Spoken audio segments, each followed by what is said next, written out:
반갑습니다. 무더운데 잘들 지내고 계십니까?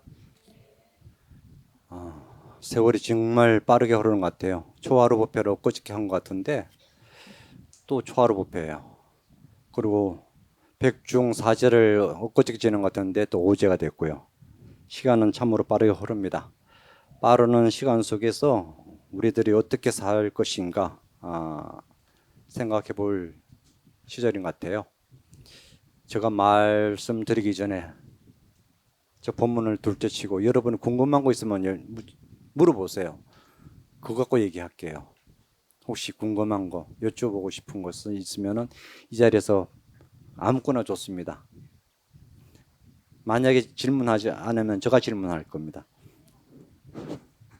네, 말씀해 보세요. 할 말이 없습니까? 왜 절에 오시죠? 왜 초하루만 이렇게 많이 오시죠? 네? 저는 그게 궁금합니다. 평소에 오시지 않다가 초하루는 많이 오시고 어저께는 다란이 기도를 했는데요. 많은 사람들이 동참하시다가 조금 숫자가 줄었더라고요. 제가 왜 이런 말씀을 저기 돌아가실 때 제가 떡을 나눠주는데 얼굴이 다 이렇게 도장을 찍습니다. 그러다 보니까 의외로 젊은 분들이 안 오셨더라고요. 많이 안 오셨더라고요. 지금 무슨 철? 맞아, 휴가철입니다. 휴가는 가셔야죠. 그건 상관없습니다. 휴가는 가시고 즐길 건 다 즐겨야 됩니다. 우리가 무엇을 함에 있어서 왜? 라는 여러분이 한번 여쭤봐야 됩니다. 여러분이 절에 오시는 이유가 왜 오시는가? 그리고 왜다 하면은 어떻게 할 것인가?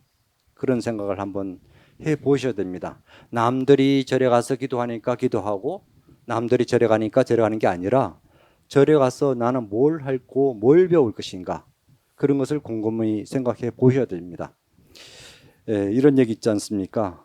생각이 바뀌면은 행동이 바뀌고 행동이 바뀌면은 습관이 바뀌고 습관이 바뀌면은 인격이 바뀌고 인격이 바뀌면은 운명이 바뀐다 이런 얘기합니다. 그러면은 제일 처음에 뭐가 바뀌면은 내 인격이 바뀌죠? 한 생각이 바뀌면은 내 인생 팔자가 바뀝니다. 예를 들어서 여러분하고 다르게 저희 스님들 보십시오. 한 생각을 일으켜서 몰록 일으킴으로 해서 출가 수행자 됐어요. 그 한 생각이 그것이 한 생각을 못 문다면 행동으로 옮겨지지 않는다면 여러분은 똑같이 머리 기르고 살고 계실 겁니다. 그런데 한 생각을 일으키고 행동을 옮겼기 때문에 팔자가 바뀌어버렸어요. 여러분하고 전혀 우리가 말하면 팔자가 바뀌었어요. 팔자가. 무슨 팔자? 제가 불자가 아니라 출가 수행자 된 거예요. 우리들도 마찬가지입니다. 기도라는 것은 단순하게 여러분이 원하는 것을 성취하고자 하는 게 아니라 여러분이 자신이 바뀌는 작업을 하셔야 되는 것입니다. 기도를 통해서 수행을 통해서 한 생각을 일으켰다면 그걸 통해서 여러분 자신이 달라져야 합니다. 그래서 여러분 자신들이 이 절의 종교 신앙을 통해서 인생을 바꾸셔야 돼요. 사주팔자를 논할 게 아니라 한 생각을 바꾸면 사주팔자가 바뀌거든요. 그러면 절에 와서 부처님한테 뭐 해주십시오, 뭐 해주십시오 그럴 게 아니라 기도를 통해서 내 마음을 바라보고 내 행동을 바라보고 첫 번째 내 행동 거지, 내 습관을 어떻게 하고 있는지, 내가 말을 어떻게 하고 있는지 이것을 여러분 자신들이 유심히 살펴보셔야 돼요. 어저께 다란히 기도하고 어떤 분이 신발을 바꿔 신고 가셨어요. 우리가 절에서 말하면은 신노착타에 그런 남의 신발을 신지 말라고 그러는데 아침에 바꿔 신고 가신 분이 오셨어요. 보니까 똑같아요. 사이즈가 다를 뿐이에요. 그러니까 앞에 가신 분이 큰 신발 신고 갔어요. 늦게 가신 분은 그러면 어떤 신발이죠? 적은 사이즈예요. 만약에 그분이 신발이 적은 사이즈 앞에 먼저 바꾸셨다면 바뀌지 않으셨겠죠. 똑같은 신발이에요. 우리는 한순간에 우리는 이렇게 잘못을 합니다. 그걸 통해서 나 자신을 성찰하는 거예요. 그래서 우리가 절집에 보면은 입구에 보면은 조고각하 이렇게 돼 있어요. 조고각하. 조고각하는 내 발자국, 내 모습을 신발을 통해서 나의 모습을 바라보라 이런 얘기예요. 우리 법당에 들어올 때 여러분 신발을 반듯하게 놓고 들어오십니까? 아, 장하십니다. 우리 절에서 첫 번째 출가했을 때 제일 먼저 배우는 게 신발 바르게 놓는 법을 배워요. 신발 모습이 우리 자신의 모습이라고 배워요. 그러니까 신발을 반듯하게 놓지 않은 분들은 내 마음 자세가 이미 흐트러져 있다 표현합니다. 그래서 항상 들어가고 나서 내 신발을 다시 바라봐요. 반듯하게 놓여졌는지. 그렇지 않으면은 그걸 바라보는 마음이 없다면은 평소의 업대로 습관대로 엉망으로 신발을 벗고 말 것입니다. 그래서 우리들 저리 오셔서 이곳에서 여러분 자신들이 나 자신을 바라보고 내 자신을 고치는 것, 그것이 기도이자 여러분이 수행이에요. 수행이라는 것은 특별한 게 아닙니다. 조그만 곳에서 시작됩니다. 참선하면은 참선함으로 해서 앉아 보면은 내가 망상을 얼마나 많이 피고 있는지 느껴요. 앉아 보지 않은 분들은 그걸 또 못 느끼시거든요. 앉아 있어 보면은 죽을 듯이 한다고. 번뇌 망상이. 그런데도 불구하고 그걸 알아차리고 다시 화두를 잡고 또 망상 피다가 또 화두를 잡고 이렇게 하는 겁니다. 한 번만에 되는 것은 없습니다. 마치 우리가 태어나서 엄마 뱃속에 나왔을 때는 기어다니다가 네 발로 기어다니다가 세 발로 두 발로 그것을 부모님을 교육하여서 반듯하게 걷는 법을 배워야지만이 반듯하게 걸을 줄 알아요. 그렇지 않으면은 팔자로 걸어요. 지그재그 걷거든요. 근데 그런 업을 가지고 절에 와요. 절에 오면은 절에 온다고 해서 하루아침에 고쳐지나요? 안 됩니다. 계속 경책을 통해서 야단을 맞으면서 그 습관을 고칩니다. 내상자도 있는데 맨날 하는데 안 고쳐요. 못 고쳐요. 그만큼 업이 두텁다는 겁니다. 그 업을 바꿔야지만 수행자가 되거든요. 만약에 출가 수행자 이 가사장삼을 거쳤다 해가 수행자가 아닙니다. 생관과 몸과 행동이 다 달라 수행자 다 와야지만이 수행자가 됩니다. 마찬가지로 우리들 자신들도 불자라면 불자다운 행동을 하셔야 됩니다. 예. 제가 이 자리에서 당부드립니다. 백주 기도 때 보면은 남의 자리를 잡아주시는 분들이 많이 계세요. 아주 안 좋은 습관 버릇이에요. 자기 자리를 맡으면 되지, 앉으면 되지. 왜 남의 자리를 가방 놓고 책을 놓고 그렇게 하셔야 됩니까? 그것부터 우리가 고쳐주셔야 돼요. 아주 안 좋은 습관입니다. 우리가 그것은 남을 대신한다 그러는데 기도는 대신해 줄 수 없잖아요. 그죠? 그러면은 먼저 오신 분들이 앉으셔야 돼요. 스님들 신발을 보면은 우리가 옛날 하얀 고무신 다 똑같이 하얀 고무신 있거든요. 그러니까 자기 표기를 해요. 자기 신발 표기를. 어떤 스님이 내 신발 이래놨어요. 그건 누구 신발이죠?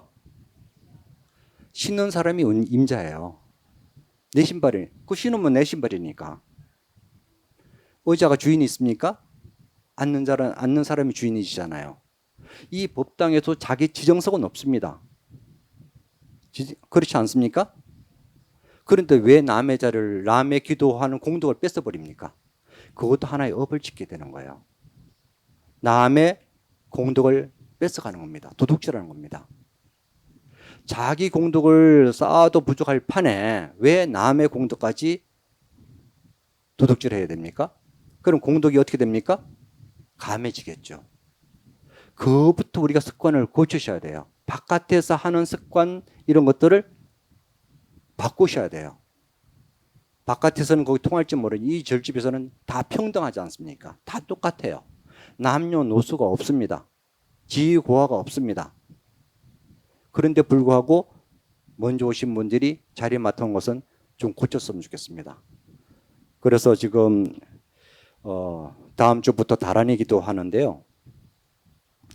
다란이 기도는 자비돌아온 참법 하는데 첫 번째 고치는 순서로 기도 접수대로 자복 배치하려고 그래요. 기도 접수 순서대로 자복 배치 지정석을 만들 겁니다. 안 그러면 자기 도반을 5개, 6개 다 잡아놓고 있거든요. 그것부터 고치셔야 돼요. 그런 습관을 고쳐야지만이 참된 불자가 됩니다. 아셨습니까? 공덕이란 것은 다른 곳이 있는 것이 아닙니다. 어떤 스님이, 어떤 사람이 스가모니 부처님 찾아가서 이런 질문합니다. 부처님, 저는 하는 일마다 제대로 되는 일이 하나도 없습니다. 무슨 이유입니까? 이렇게 물어요. 그러니까 부처님께서 하신 얘기가 그것은 너가 남에게 베풀지 않았기 때문이니라 이렇게 말합니다. 그러니까 그 사람이 묻기를 부처님 저는 가진 게 아무것도 없어요. 베풀 게 없습니다. 그러니까 부처님께서 가진 것이 없어도 나눠 가질 수 있는 것이 많느니라 이렇게 얘기합니다. 그것이 첫 번째 뭐냐 하면은 부드럽고 편안한 미소와 눈빛으로 사람을 대할 수 있고 공손하고 아름다운 말로 사람을 대할 수 있으며 예의 바르고 친절한 몸가짐으로 사람을 대할 수 있다. 착하고 어진 마음으로 사람을 대할 수 있고 다른 사람에게 자리를 양보할 수 있고 다른 사람의 무거움을 줄 수도 있다.